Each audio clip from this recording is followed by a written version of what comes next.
Oke, Bismillahirrahmanirrahim. Assalamualaikum warahmatullahi wabarakatuh. Perkenalkan, kami dari kelompok 1 yang terdiri dari saya sendiri, Rangga Kurniawan Ladi Oktavia Gusdi, kemudian rekan saya Muhammad Kukuh Amukti, dan berikutnya Mas Agus Deni Trisnajaya. Jadi pada kesempatan kali ini, kami dari kelompok 1 akan membawakan topik paper yang kami review dengan judul Business Model Innovation Through Industry 4.0. Next.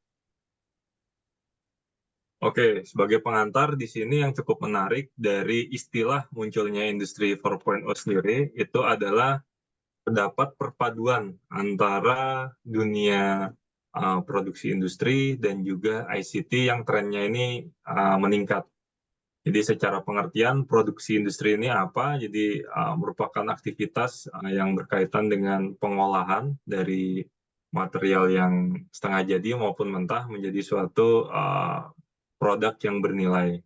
Kemudian untuk ICT sendiri ini berkaitan dengan inovasi-inovasi seperti halnya artificial intelligence, cloud computing, kemudian big data dan lain sebagainya. Sehingga dari perpaduan dua dunia ini maka muncullah istilah industri 4.0 yang mana secara apa namanya konsepnya ini muncullah fenomena yaitu terjadi hubungan terkoneksi antara orang, benda, dan informasi yang menjadi terdapatnya titik konvergensi antara dunia fisik dalam konteks ini yaitu orang dan benda dan juga dunia maya dalam konteksnya di sini adalah informasi yang mana dari konvergensi fisik dan maya ini itu akan mentransformasikan suatu pabrik konvensional menjadi pabrik yang memiliki smart environment atau lingkungan cerdas.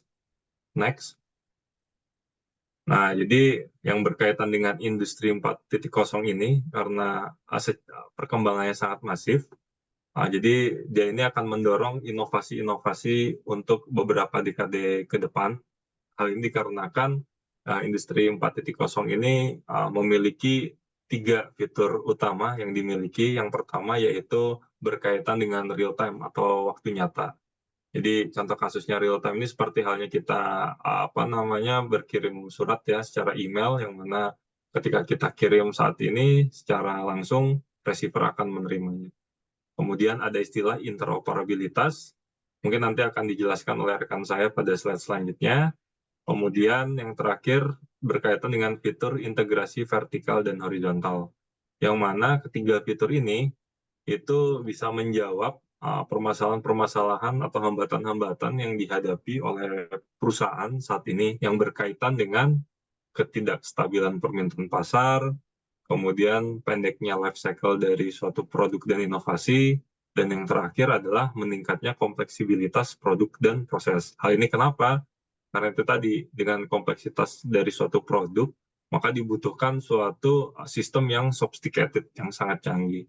Sehingga industri 4.0 ini menjawab masalah tersebut. Next. Dikarenakan perkembangan dari digitalisasi ini sangat masif perkembangannya, khususnya pada dunia bisnis, sehingga banyak dari para akademisi maupun praktisi ini memikirkan bagaimana sih model bisnis yang tepat yang ada saat ini. Nah, namun kenyataannya bahwa penelitian terbaru saat ini itu lebih banyak fokusnya kepada pengembangan teknologi saja dan kurang berfokus pada model bisnis baru yang muncul berdasarkan integrasi dari inovasi teknologi seperti itu. Next. Nah, namun demikian muncullah paradigma industri baru saat ini. Jadi dari peneliti menuliskan ada 3 poin terkait paradigma industri baru ini. Yang pertama yaitu melibatkan perubahan dalam pengembangan teknis dan produksi. Kemudian yang kedua adalah menyediakan lingkungan yang lebih kooperatif. Kemudian yang ketiga adalah meningkatkan hubungan pelanggan penawaran produk dan layanan baru. Nah, sehingga perlu nih mencari model bisnis yang baru seperti apa yang tepat agar bisa adaptif. Next. Nah, berkaitan dengan istilah industri 4.0 itu berkaitan dengan istilah transformasi digital di pabrik. Jadi berbagai negara memiliki istilah masing-masing baik itu negara maupun literatur. Namun konsepnya istilah tersebut mengarah kepada transformasi digital di pabrik. Sebagai contoh untuk di negara Jerman sendiri di tahun 2011 memperkenalkan istilah Industri 4.0, kemudian untuk beberapa negara seperti Amerika Serikat, kemudian Jepang, Korea, mereka lebih prefer menggunakan istilah manufaktur cerdas. Kemudian untuk beberapa literatur juga menggunakan istilah yang cukup berbeda, namun dengan konteks yang sama, yaitu seperti manufaktur maju, industri terintegrasi, industri cerdas, dan pabrik cerdas. Next. Nah, jadi berdasarkan paparan yang sudah saya sampaikan sebelumnya, jadi tujuan dari makalah ini sebetulnya ada dua. Yang pertama yaitu berkaitan dengan dampak industri 4.0 pada model bisnis. Kemudian yang kedua adalah bagaimana sih mengidentifikasi inovasi model bisnis yang dihasilkan sebagai suatu akibat seperti itu. Nah, kemudian dari tujuan ini maka metode penelitian yang digunakan berdasarkan makalah ini yaitu next. Nah, itu ada dua. Jadi yang pertama yaitu survei literatur. Jadi literatur yang digunakan ini yaitu dikumpulkan dari tahun 2011 sampai 2017 yang diambil dari Web of Service, Engineering Village, Scopus, Business Source Premier Database. Nah, sehingga bisa dianalisa datanya dan memaparkan kesimpulan dan peluang penelitian di masa depan. Kemudian metode berikutnya itu metode analisis menggunakan kriteria inklusi. Jadi maksudnya apa kriteria inklusi ini?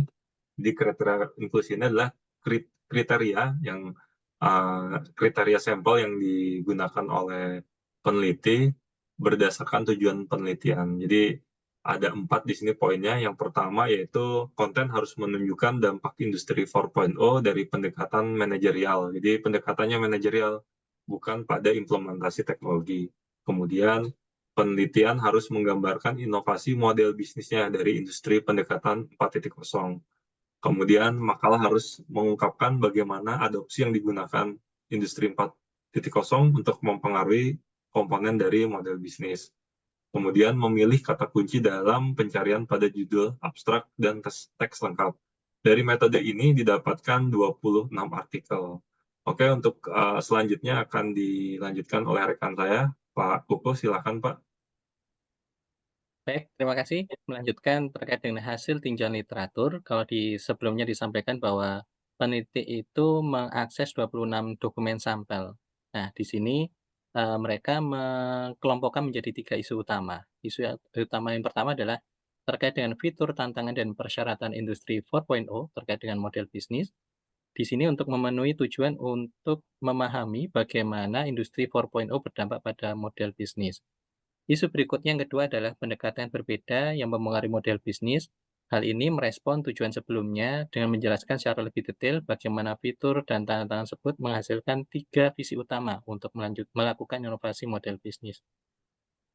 Isu yang ketiga adalah ditemukan ada 4 cara ternyata untuk melakukan transformasi digital perusahaan manufaktur. Nah, nanti apa saja 4 hal tersebut akan dijelaskan pada slide berikutnya. Next. Untuk isu pertama, fitur tantangan dan persyaratan industri 4.0 terkait dengan model bisnis, setelah meneliti berbagai karya, disimpulkan bahwa setiap penulis tersebut mendeskripsikan digitalisasi industri yang merespon kebutuhan dan strategi yang diadopsi itu berbeda-beda. Namun, meskipun tidak adanya definisi umum, tampaknya ada semacam kesepakatan atau konsensus tentang deskripsi fitur-fitur industri 4.0. Di sini juga disebutkan hal-hal yang mengungkapkan bagaimana fitur-fitur terkait dengan industri 4.0 ini mempengaruhi model bisnis tradisional. Untuk selengkapnya nanti akan dijelaskan pada tabel di bawah ini. Next. Nah, terkait dengan isu pertama, fitur tantangan tersebut ada interoperabilitas, yakni kemampuan sistem atau komponen yang berbeda untuk saling bekerja sama, berbagi informasi, dan menggunakan informasi yang diterima. Untuk bahasa sederhananya, ini adalah semacam drive ataupun semacam kesatuan data di mana kesatuan data tersebut untuk bisa mengakses berbagai informasi terkait dengan pelanggan. Kemudian adanya virtualisasi, desentralisasi pengambilan keputusan, kemampuan real time, dan orientasi layanan modularitas. Untuk yang kedua, ada masalah utama, yakni jaringan dan pengurangan hambatan, fleksibilitas, produksi massal yang individualis, kemudian ada produksi lokal, harga rendah, barang dan jasa pintar, fragmentasi rantai nilai, globalisasi dan desentralisasi produksi, sistem produksi terintegrasi, otomatisasi, dan kepintaran manusia. Kemudian dipetakan juga kebutuhan utama untuk menghadapi transformasi digital, yakni adanya standarisasi, SOP, dan ketentuan-ketentuan lainnya, adanya organisasi kerja, ketersediaan produk, model bisnis baru, perlindungan pengetahuan, ketersediaan pekerja, investasi riset, pengembangan keahlian, dan kerangka hukum. Next. Untuk isu yang kedua, pendekatan yang berbeda mempengaruhi model bisnis. Di sini ada pendekatan berorientasi layanan dan pendekatan berorientasi jaringan. Untuk pendekatan berorientasi layanan, Industri 4.0 ini mendorong perusahaan untuk berubah dari pola pikir produk ke layanan. Jadi ini mengubah mindset dari sistem produksi yang sudah ada. Kemudian pendekatan berorientasi jaringan sendiri, ini memunculkan aktor-aktor baru.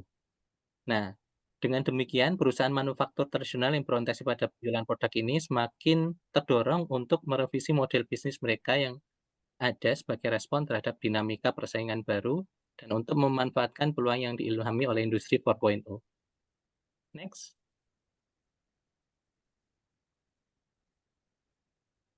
Kemudian ada pendekatan yang didorong oleh pengguna. Di sini merujuk pada pendekatan yang menekankan pada responsifnya manufaktur terhadap desain yang didorong oleh pengguna dan untuk lebih sejalan dengan proses penciptaan nilai pelanggan dan konteksnya.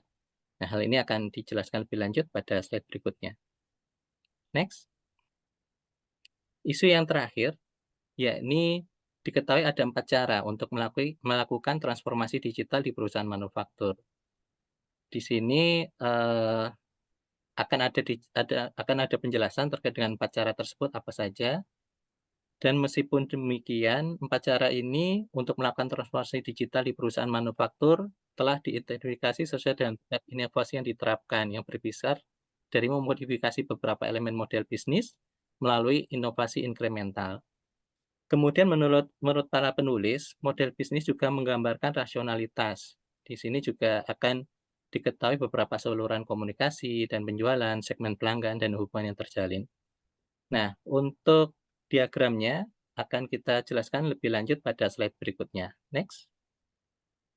Nah, ini ada 4 cara untuk melakukan transformasi digital dari proses yang bentuknya adalah masih tradisional, kemudian berkembang menjadi inovasi radikal. Dari optimalisasi dan proses internal eksternal, kemudian naik lagi jenjangnya menjadi peningkatan antarmuka pelanggan, naik lagi menjadi ekosistem baru dan nilai jaringan, dan naik lagi menjadi puncak tertinggi dari model bisnis baru, yakni adalah model bisnis produk dan layanan pintar. Nanti untuk penjelasan dari 4 cara ini akan dijelaskan oleh rekan saya, Mas Agus Deni Trisnajaya. Silakan Mas Agus. Baik, terima kasih Pak Gugu. Saya akan menyampaikan terkait dengan internal dan eksternal optimisasi, di mana transformasi ini adalah transformasi tambahan yang fokusnya adalah untuk mengoptimalisasikan bisnis yang sebenarnya tanpa melibatkan banyak pihak untuk mengubahnya. Jadi teknologi-teknologi yang baru ini banyak menggunakan atau mengadopsi beberapa teknologi seperti big data, cloud computing, collaborative robots, additive manufaktur, visi buatan, dan augmented reality. Dan dari beberapa value yang ada, bisnis model ini, kalau dilihat yang pertama terkait dengan value creation, ini ada 4 aspek. Yang pertama adalah keterlacakan produk dan juga sumber daya, baik itu produksi, logistik, kualitas kontrol, manajemen inventaris, dan pemeliharaan, itu jauh lebih efisien. Yang kedua adalah mesin to mesin, adalah menghubungkan proses internal atau menghubungkan proses internal dengan proses para pemasoknya. Yang ketiga adalah pelatihan karyawan, dan yang keempat, manajemen yang lebih transparan dengan pengambilan keputusan berdasarkan beberapa data. Yang kedua, value kedua adalah delivery-nya adalah penawarannya itu jauh lebih fleksibel, di mana produksi massal individual itu mengikuti dan penyesuaiannya dan lain-lain sebagainya. Yang ketiga adalah value capture, untuk mengoptimalkan biaya karena proses penggunaan sumber daya itu bisa jauh lebih efisien. Yang ketiga adalah customer interface improvement, di mana inovasi tambahan yang kedua ini adalah value proposition-nya melalui produk dan layanan penawaran, segmen pelanggan, saluran, dan hubungan pelanggan. Jadi cara interaksi baru ini lebih menitik beratkan pada kontak yang lebih baik tercipta, memungkinkan pemahaman yang lebih baik tentang kebutuhan pelanggan dan juga jumlah pelanggan yang lebih banyak terkait dengan experience-nya. Untuk value delivery-nya, di mana segmentasinya ini berdasarkan analisa data. Jadi memang berdasarkan pemasaran prediktif, melihat dari secara sisi personal dan juga kebutuhan dengan pelanggannya. Yang kedua, hubungan yang lebih langsung, erat, efisien, dan juga bisa berjangka panjang. Yang ketiga adalah meningkatkan penjualan digital dari berbagai macam perangkat, pengalaman pelanggannya lebih komprehensif, dan juga penghematan waktu dan biaya yang bisa dijawab secara instan. Yang kedua adalah terkait dengan value creation-nya. Ini manajemen customer interface ini dia lebih menitik beratkan pada kontak baru, pengumpulan data, dan juga pengembangan layanan-layanan baru karena memang bisa berinteraksi ya customer interface improvement ini.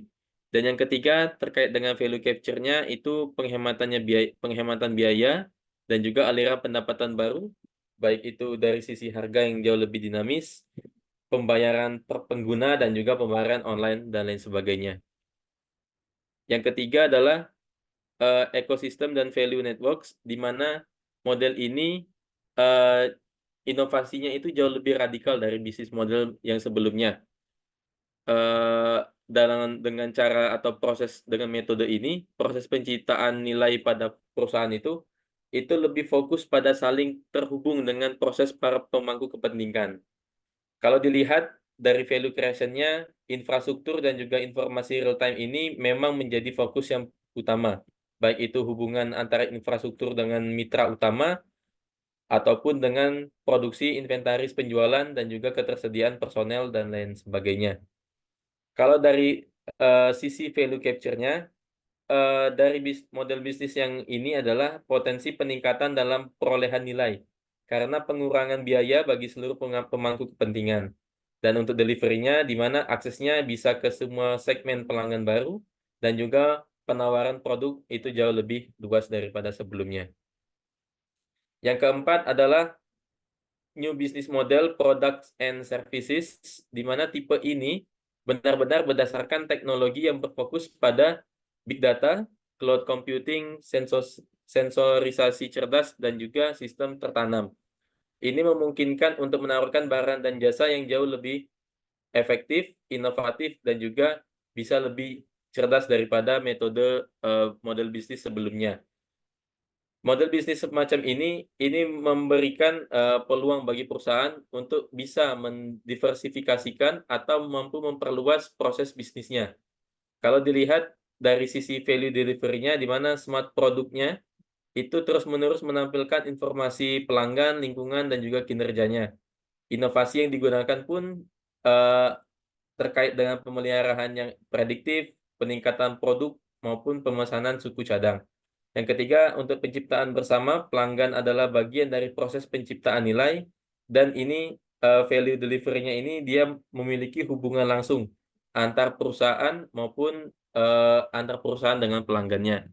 Untuk value creation-nya, memang dibutuhkan sumber daya fisik, manusia, dan intelektual yang baru, dan juga value capture-nya, aliran pendapatan barunya, itu harganya hampir sama dengan bisnis model sebelumnya, yaitu harga yang lebih dinamis, bayaran pengguna, pendapatan berbasis kinerja, dan lain sebagainya.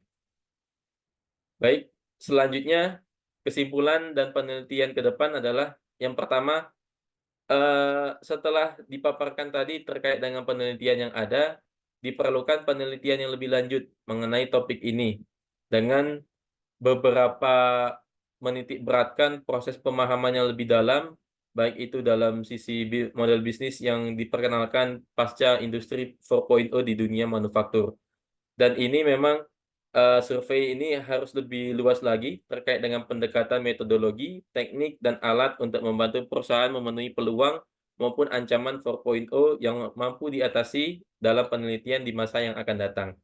Kalau kita lihat memang ada 3 bisa beberapa kesimpulan yang bisa kita sampaikan adalah perbaikan tradisional manufaktur itu karena inovasi tambahan dari keduanya untuk penciptaan nilai dan penyampaian nilai-nilai yang telah ditentukan. Yang kedua adalah diversifikasi model bisnis. Ini melalui konfigurasi ulang jaringan nilai ekosistem yang disampaikan dengan inovasi-inovasi yang jauh lebih radikal. Dan yang terakhir adalah tipologi model bisnis baru ini didasarkan pada arti produk dan juga layanan yang telah diusulkan. Berikut referensi, ada beberapa referensi, ada 14 referensi yang digunakan dalam proses penelitian ini. Baik, demikian yang dapat kami sampaikan. Lebih dan kurangnya kami mohon maaf. Wassalamualaikum warahmatullahi wabarakatuh.